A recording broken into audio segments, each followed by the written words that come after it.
What's up internet, here we go again. Kali ini kita akan ngebahas alur sebuah film yang berjudul Midsommar. Dirilis pada tahun 2019, film ini adalah film horor yang cukup ramai diperbincangkan karena di film ini kita nggak akan kagetkan dengan yang namanya jump scare. Dan settingan waktunya pun nggak seperti film yang bergenre serupa, yaitu pengambilan gambar dalam film ini dilakukan di siang hari. Dan film ini mendobrak kebiasaan perfilman horor dunia yang biasanya berlatar pada waktu malam hari dan penuh dengan jump scare biasanya kan. So, tanpa berlama-lama lagi, langsung aja kita masuk ke dalam alur ceritanya. Tapi sebelum itu, jangan lupa buat kalian semua untuk klik tombol subscribe supaya kalian gak ketinggalan video-video terbaru dari channel ini ya.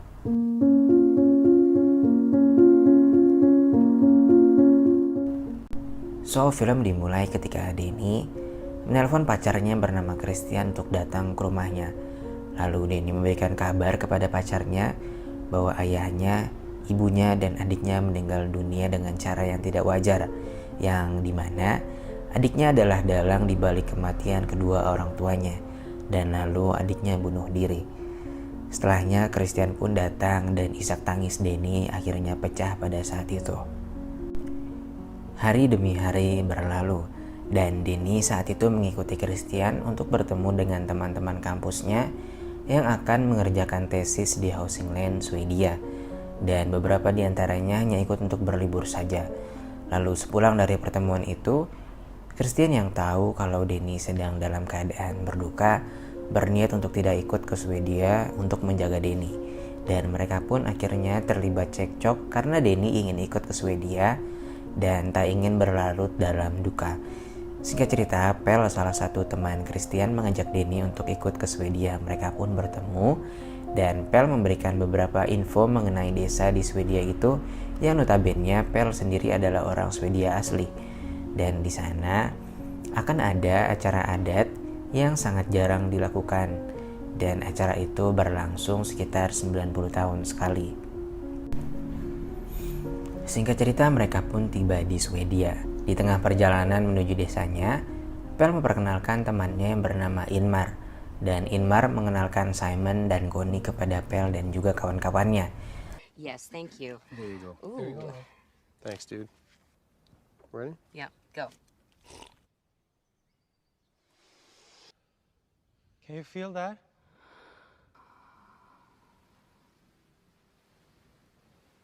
You guys are like my family. Sesampainya di desa yang bernama Harga, mereka disambut hangat oleh warga dan tetua adat di sana. Lalu mereka diantarkan ke penginapan khusus untuk wisatawan. Esok harinya mereka berkumpul di suatu tempat untuk menyaksikan acara Ates Tupa. Dalam acara itu, mereka akan menyaksikan tetua masyarakat di sana untuk bunuh diri. Karena di desa ini, umur mereka sudah ditentukan selama 72 tahun saja. Dan jika umur seseorang di sana sudah setua itu, maka orang itu harus dibunuh atau bunuh diri. Kedua tetua itu pun akhirnya melompat, namun tetua yang laki-laki tidak mati dan akhirnya kepalanya dihancurkan dengan menggunakan palu besar. Akibat menyaksikan ritual itu, akhirnya Simon dan Connie memutuskan untuk pergi meninggalkan desa Harga. Sementara yang lainnya, setelah diyakinkan oleh Pel, akhirnya mereka tetap berada di desa itu. Lalu Josh yang sangat semangat untuk menyelesaikan tesisnya sedang melakukan wawancara kepada perpustakawan di sana. Lalu Josh bertanya soal kepercayaan yang dianut di masyarakat Harga. Perpustakawan itu pun menjawab kalau kitab mereka bernama Rumidar yang ditulis oleh anak cacat yang lahir dari hubungan saudara. Nah, hubungan saudara itu misalnya lu sama kakak lu nih main mantap-mantapan nih. Nah, terus kakak lu hamil. Nah, anaknya itu dinamain dengan hubungan saudara. Dan konon katanya, setiap anak yang lahir dari hubungan saudara itu pasti bakalan cacat gitulah. Nah, jadi jangan coba-coba ngikutin step sister yang ada di bokep-bokep gitu ya. Ketika acara makan-makan, Mark diajak seorang anak desa cewek desa untuk mengikutinya. Sementara yang lainnya kembali ke penginapan untuk beristirahat. Dan tiba-tiba Josh kebangun nih dari tidurnya dan dia langsung menuju ke perpustakaan dan ngefoto-foto kitab Rumidar. Dan itu sebenarnya dilarang sama perpustakawan tadi siang. Lalu tiba-tiba kepalanya dipukul dari belakang sama orang yang pakai kulit wajahnya Mark yang pas lagi makan tadi diajak sama cewek. Nah artinya si Mark ini dibunuh dan kepalanya dikulitin cuy. Keesokan harinya 2 orang dikabarkan menghilang dari desa Harga, yakni Mark dan Josh. Chris dan Danny mikir kalau Mark lagi enak-enak sama cewek kemarin sore. Dan Josh dikabarkan membawa kabur kitab Rumidar. Nah sekarang di desa ini hanya tersisa Danny dan Christian, 2 orang yang berasal dari luar desa. Lalu Danny mengikuti ritual menari bersama dengan cewek-cewek di desa itu. Dan yang mampu bertahan hingga akhir, dia akan mendapatkan sebuah mahkota.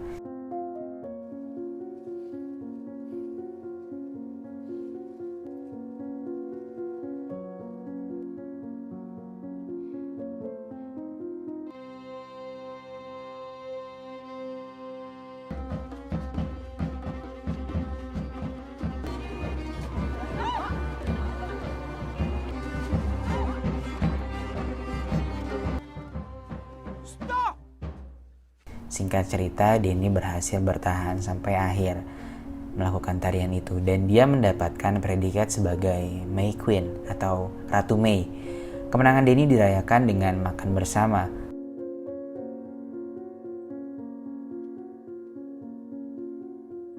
Lalu dia diajak ke suatu tempat untuk memberkati tumbuhan di sana karena itu adalah kewajiban May Queen.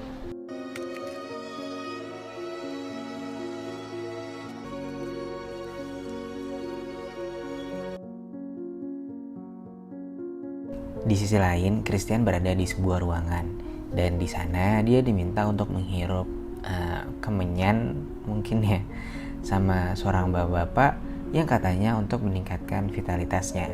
Dan lalu Chris masuk ke dalam sebuah ruangan yang isinya adalah cewek-cewek yang udah siap buat digenjot cuy. Nah pas lagi anak-anaknya main kuda tomprok, Danny pulang dari acaranya dan menyaksikan Christian lagi main-main sama cewek-cewek di sana. Danny pun akhirnya shock dan langsung dibawa sama beberapa cewek, warga cewek yang ada di desa Harga. Dan lalu mereka rame-rame pun akhirnya nangis bersama-sama.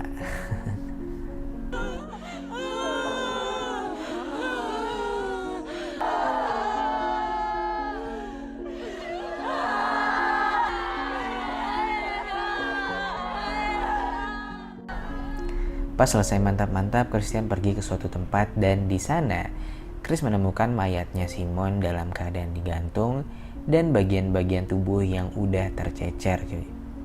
Lalu tiba-tiba seseorang datang meniupkan sesuatu ke arah Simon dan ketika bangun, Simon udah dalam keadaan lumpuh dan sekarang mereka akan melaksanakan ritual persembahan di mana akan ada 9 orang yang akan menjadi tumbal dalam ritual ini. Dan Danny sebagai May Queen diberi kesempatan untuk memilih 1 orang yang akan dijadikan tumbal. Dan setelah berpikir, akhirnya May Queen itu memilih Christian untuk dijadikan tumbal ke-9. Semua tumbal-tumbal itu pun dimasukkan ke dalam sebuah bangunan seperti kuil dan tubuh Chris dimasukkan ke dalam kulit beruang yang jeroannya udah dikeluarin sebelumnya cuy. Gak usah tanya kenapa Chris diem aja ya, karena dia kan lumpuh. Dan lalu bangunan yang berisikan 9 tumbal itu pun dibakar dan mereka dibakar secara hidup-hidup.